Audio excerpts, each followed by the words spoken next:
دوستو جب سچ بولا جاتا ہے تو ہر کوئی اسے برداشت نہیں کر پاتا، لیکن سچائی دل تک ضرور پہنچتی ہے، اس لیے ہمت مت ہاریں۔ کوئی کہہ دے یہ آپ کو توہین عدالت میں گرفتار کے، ہاں میں کروں گا توہین عدالت، میں باری ہوں اور مجھے پکڑو۔ میں اپنی ماں بہن اور بیٹی کی چادر اور چار دیواری کے تحفظ کے لیے اپنی جان کا نذرانہ دینا چاہتا ہوں۔ آؤ میں اپنے خون کا ایک ایک قطرہ بہانا چاہتا ہوں۔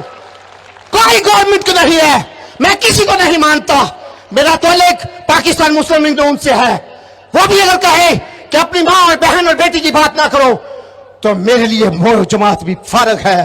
میرا یسو، میرا محور، میرا مداوا، میرا سامنے چلنے والا، مجھے راہ دکھانے والا میرا یسو ہے۔ وہ نہیں ہے تو دنیا کی کوئی طاقت مجھے نہیں سنبھال سکتی۔